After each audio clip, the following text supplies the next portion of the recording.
Food is fuel for your body, your mind, and definitely your sport. But let's face it, nutrition is confusing, and the expectations on girls and women to be thin and have a six-pack are exhausting.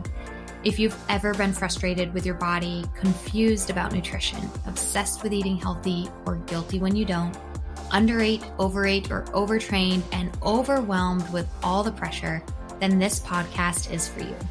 Nutrition can be easy. You can take control of it, but it might start with letting go of control by asking for help and making a change.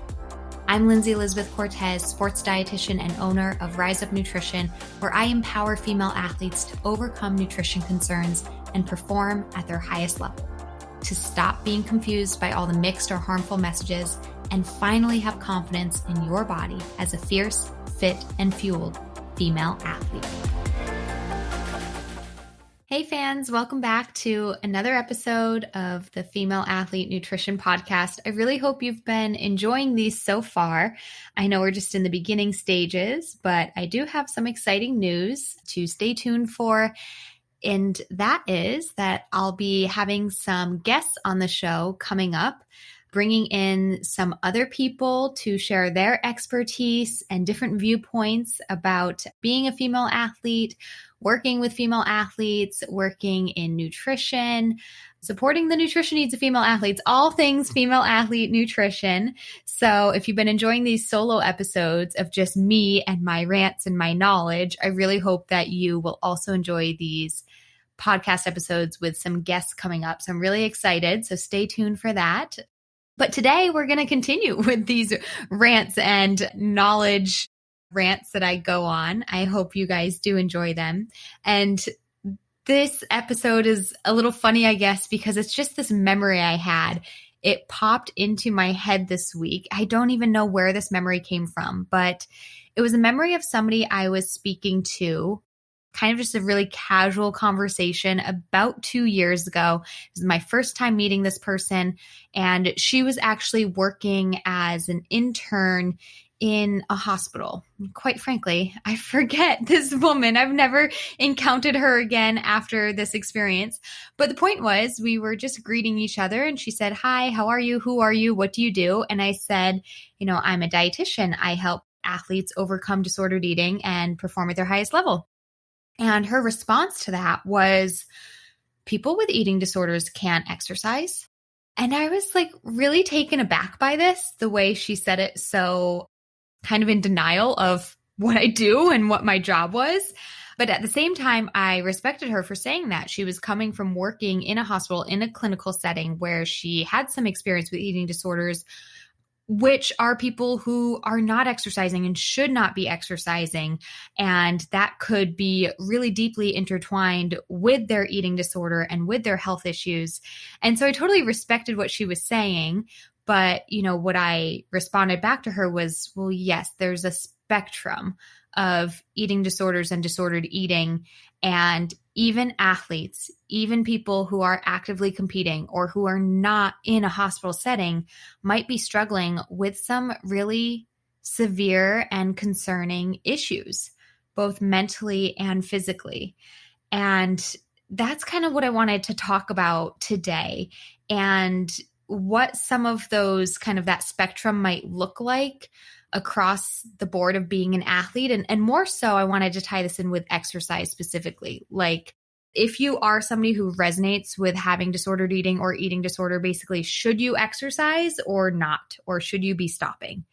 So let's start there with I think, figuring out what stage you're in, both with sport and with disordered eating. So first, I will be clear to say, if this is a clinically diagnosed eating disorder, and some ways to do that, it should be clinically diagnosed. It shouldn't really be self-diagnosed. But if there's bradycardia or a very low heart rate, that means that your heart, if it's under 60 beats per minute at rest and you are under fueling, then your heart is weak. It is not a strong heart. And this actually puts you at risk of things like heart attack. If you are undernourished to the point of osteoporosis, where exercise can cause injury and harm to your body, where you could, break a bone and you can pass out. These are really, really real concerns and are definitely indicators that you should not be participating in sport or exercise. And then there's also the mental side of things, where is exercise very closely linked to the eating disorder? Is this an exercise addiction that's harming your body? And it might be kind of hard to define exercise addiction, but if you're pushing yourself to the point where you are physically harming your body with injury, with stress fractures, with repeated, muscle strains and pulls, if you are exercising in secrecy where other people don't know, or you're doing this behind their backs, if your exercise determines what your mood will be and how you will treat other people in your life, if your mood is dependent on getting exercise in or not, or if this is really just interfering with your life and your ability to do other things, if this is interfering with your ability to do school, to show up with, your family and your friends and your career, then those are all signs of exercise addiction or dependency, which kind of are indicators that actually you might need to separate yourself from exercise. You might need to stop exercise in order to heal your body physically and mentally and heal your relationship with exercise. So those are some reasons to flat out not be exercising. And I know I'm not going too in depth, but I do want to kind of more focus on the athletes that might be struggling with not so much a clinically diagnosed eating disorder, but just struggling with their mental relationship with food, struggling with fueling enough, struggling with just understanding how they're supposed to fuel their bodies and feeling fearful or anxious around eating certain foods, maybe getting to the point where there are some injuries, or there is low bone mineral density, or there is, missing or irregular menstrual cycles or hormone levels, but it's nothing that would necessarily be cause for inpatient hospital observation.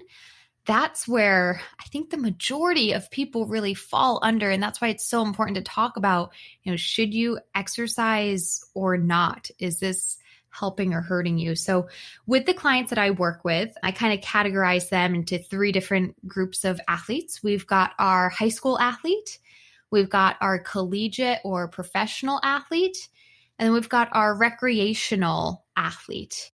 Maybe you could say adult athlete as well. So let's start with the high school athlete. First and foremost, when you are in high school, sports should be fun. You should be participating in sport, not because it's your job, not because you need to manage your weight or to be quote unquote healthy, air quotes around that stuff. But if you're participating in sports in high school, it should be because it's fun. It's an experience. You have friendships and bonds that you build with your teammates. You learn how to push yourself and set goals and come together. You learn leadership and teamwork. And it's really a time for you to just grow and develop as a person. And so if for any reason your participation in sport is actually limiting you from growing and developing as a person, or it's, limiting you from experiencing positive relationships with your teammates and your friends at school, then that might be cause to say, hey, this isn't a healthy thing for me to be doing. Being on this team actually isn't good for me. I think when you're in high school, exercise can be a motivator for, fueling your body well. And I think that's kind of your first time in high school where you might be making some food decisions on your own. You're establishing a bit of independence and autonomy in, how you want to eat and exercise. And I even hate saying the word exercise. I think in high school, it shouldn't be exercise. It should be just sport and fun and playing. Might need to edit this because the truth is it should always be that no matter what time in your life, but definitely in high school. If you're a high schooler who's feeling this pressure to I have to go to the gym and I have to be on the elliptical for X amount of minutes to burn Y amount of calories, that's not what high schoolers should be doing. You should be on a team and just having fun and, running or playing a game or a sport with your friends. And nutrition alongside that, nutrition should support your growth and development and your participation. So you need to be eating food so that you can participate and keep your energy levels up to be on the team. And you also want to just have fun with your food so you can do, team pasta parties and pre-game meals. And don't forget that when you're in high school, you're still growing and developing. We forget this because we, want to establish our autonomy and we want to, be adults already. But the truth is your body is still physiologically growing at that time. So your nutrition just needs to support that. This is a time period of growth and fun and experiences. So this past summer, I had five high school clients, like all at the same time. And, they all varied on kind of what their disordered eating situation was. One for sure was anorexia, a more clinically defined eating disorder. One was orthorexia. Another one was definitely RED-S, the relative energy deficiency in sport. One kind of more generalized disordered eating, nothing that could be clinically diagnosed, but a little mixture of everything. And one was more so a lot of body dysmorphia. So we had a variety, and that body dysmorphia changed eating habits. So kind of a variety on that spectrum of disordered eating. And so out of those 5 high school clients, 3 of them, it was best for them to stop all exercise for the summer. For about 3 months, they all committed to stopping exercise with my guidance and support. I know it was hard on them, but the amazing thing is that after separating exercise or their sport and their nutrition goals, and they dedicated those 3 months to healing their body, healing their mind, and working on their nutrition, all 3 of those people were able to participate in fall sports, which is really amazing. And that's kind of what the goal of stopping exercise was for them, was so that they can participate in the fall. And then the 2 that did continue exercise, one was able to continue kind of normally the whole time. There was never any concern of her harming her body with that exercise. So that was great. And one was able to continue exercise, but we did modify it. We did reduce it with coordination between me and kind of her coach and what was going on there. So as you can see, like every case has to be handled differently. Every case has to be handled differently. And then we kind of move on to that second category of, when I classify athletes, which is the collegiate or professional category. And the reason this might be a little bit different is because at this stage, yes, having fun in your sport is still super important. Building those relationships with your teammates and embracing teamwork and leadership, all of that's super important. But at this stage, there's also this level of like, oh, this is my job, right? Like this is my job. There's an expectation that's not just driven by yourself, but other people have expectations as well. And of course, in the collegiate setting, that varies versus if you're a walk-on or if you're, a scholarship athlete. But this is where kind of that importance of like performance nutrition kind of comes into play of, what I put in my body actually does really affect how I will perform and how that performance is reflected in this, job in a sense. So for those professional or collegiate athletes out there, a lot of them are going to feel this pressure that they can't stop exercising. They can't stop their sport as if it's not a choice. And one thing I want to be very, very clear about is that you can. You absolutely can. You have to talk to your coaches, talk to health professionals, talk to your nutrition coach. And if you don't have one, get one and coordinate together on what is the best situation for you, both within your sport and just within your life. Because even though this might be a quote unquote job, the reality is that sometimes jobs come to an end. And your life is still important and still worthy, even if you are not a professional athlete, even if you are not a collegiate athlete. There is more that life has to offer you and more that you have to offer life. And so you need to have this conversation. It is possible for you to stop. And it doesn't mean that you're giving up on yourself athletically. It means, and very often it means actually prioritizing. It means prioritizing. Hey, if I do stop exercise for a few months, is that actually going to help me be a stronger, more durable, more dependable athlete? If I take time away from training right now to heal my body, to focus on nutrition, is that actually going to help me come back next season stronger, fitter, faster, more mentally tough? That's why coordinating with your sports performance team on what is the best for you as an athlete, as a person, and as a member of a team, what the best situation is. And stopping exercise is possible. It just might take a little bit more coordination on figuring out the best time and the best care plan for you. And so thinking kind of just recently over the summer I had around 3 athletes kind of in this category of professional / collegiate. And out of those 3, I had one do everything. I had one person who actually did stop exercise because of an injury, because the disordered eating had her health in a place where she was now injured. And it was like, okay, we're not training right now. We are recovering and we are focusing on nutrition. And so we stopped, and that was the best thing for her. And I've had another athlete this summer who we did not stop, but we coordinated with her coach to decrease her volume and intensity of her workouts. And it was the perfect timing of it. And that's why we coordinated with the coach, because it was summer, because there's no competitions. And quite frankly, it's COVID. So this was a great time to kind of take a step back. And we were taking that step back in a coordinated and intentional effort so that she will be taking steps forward in her future.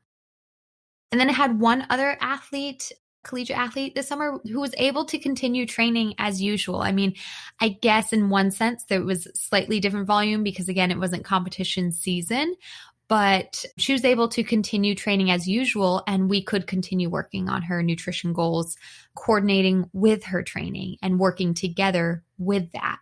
So one example of every situation there of continuing exercise, stopping exercise, or doing like this modification. But I think what I really want to express here is that if you fall in this category of being a collegiate or professional athlete and think that you fall somewhere on the spectrum of disordered eating, I want you to know that 2 things. I want you to know that you might not have to give up your sport. You might be able to overcome disordered eating while still participating in sport. In fact, most of my college and professional clients are able to do exactly that when we work together. But also, if giving up sport and exercise temporarily or more permanently, if that's the better option for you, I want you to know that that's also okay. You are not trapped by your identity. You are not trapped by your sport. It is okay to stop or press pause. There is help and there is a treatment plan. And quite frankly, there is life outside of sport as well. So there's options. That's what I want you to know. There's options, there's options, there's options. And I don't want your fear of giving up training to be what limits you from getting the help that you really need and that you deserve. Don't let that limit you. Get the help you need. And the truth is, your training and sport will only benefit from it. Okay, so moving on now to our third and final category of athletes, at least in the way I classify them. We have our recreational athlete, or perhaps our adult athlete. So this could be being a part of a league, having a local running group or a gym membership, whether it's competitive with other people or with yourself, striving for your own personal goals, or just keeping up with your own health and wellness. The difference here compared to the other 2 categories is that this is your life, right? I understand a high school and college athlete, they have 4 years, and a professional athlete, it's kind of their job. But at this stage of being a recreational or adult athlete, albeit you may still be very competitive, but it's your life. So I think when evaluating the question of to exercise or not to exercise during anywhere on the spectrum of disordered eating, I think it's very much dependent on how this is affecting your life. So I'll be honest, most of my clients in this category can continue training as we're working together, but I've certainly had some that both with my recommendations have committed to stopping. Two in particular come to mind, so I want to give you some detail on them. The first really was somebody who was battling an eating disorder for about 4 years. She had gone to inpatient clinics a couple of times, and she had, throughout that time, she had attempted to maintain her exercise routines, and ultimately she was never able to overcome her struggles. It had been 4 years and she really hadn't gotten anywhere. So during one of our very first sessions together, she asked me if she should stop or not. And together we decided that yes, stop. And the reason was twofold. Yes, from a physical perspective, it was the right thing to do. And then from a mental perspective, for her, exercise and her eating disorder were so closely linked. It was continuing to exercise was actually preventing her from full recovery. And when we could separate the two, when she could learn that she needed to fuel every day, even without exercise, when she could learn and put into practice that she needed to fuel her body just to be a healthy human, not even to be an athlete, that's what ultimately made the difference in her taking a huge step in her recovery. And another client that comes to mind came with me with very clear and strong goal of getting her period back and becoming a mom. She definitely struggled with disordered eating and specifically hypothalamic amenorrhea. And at her age, realizing that her dream of being a mom was being compromised, she came to me with this goal. We talked about it. And, the fastest way to achieve her goal of getting her period back, recovering from HA, and becoming a mom is to stop exercise. So she was able to prioritize that, restore her health, and reach her goal. And that's exactly what she did. I think both of these are great examples of why stopping exercise, even for somebody who isn't competing at a super high level, is important. It comes down to making the best decision that will help you prioritize your health, for life. When we talk about achieve your highest level of performance in this situation of being a recreational athlete, it's your highest performance in life, in all areas of life, waking up with energy, showing up for your family, crushing your job and your career.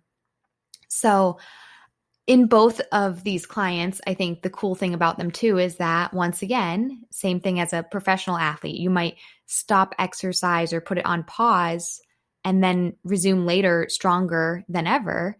And with both of these examples, they did that too. We stopped exercise so that they could achieve their goals. And now we're working on incorporating exercise back in the right way. And it's so much better because they're doing so with a healthier body and healthier mind. But, still for others, I've had dozens of recreational or adult athletes that don't stop exercise and don't need to. In fact, for many, exercise is a form of self-care, and it can really help them in this process of working on their nutrition. Nutrition and exercise are tightly linked, and so they can go hand in hand. So many of my clients need to learn the difference between just eating for health versus eating to sustain training and eating to exercise. And that in and of itself is reason for people to work with me and to continue to exercise so that they can learn how to really fuel their body for what they're asking it to do. I've had many clients that together we are building their relationship with food just as much as we're building their relationship with exercise. It's literally just as important. And sometimes that can be key. I hope that going over some of these examples and client experiences just kind of show you that there's not a one-size-fits-all approach. So just like going back to my original story years ago when I said I help athletes overcome disordered eating and perform at their highest level, and the response was people with eating disorders don't exercise. Yes, clinical eating disorders, it is not advised to exercise, but there's so many athletes that have a variety and just a spectrum of disordered eating concerns, both physical and mental. And I want you to know that the decision to exercise or not to exercise is individual.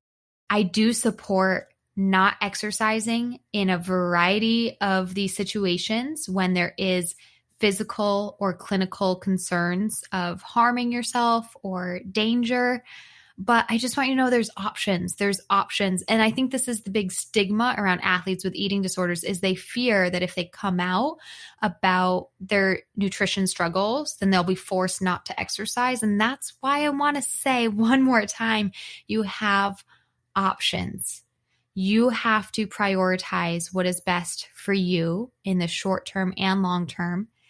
And for you to figure out what your priorities are, it's probably going to come with a really honest and probably scary, maybe a bit vulnerable conversation with some professionals that can guide you to the best option for you, again, for right now and for the long term.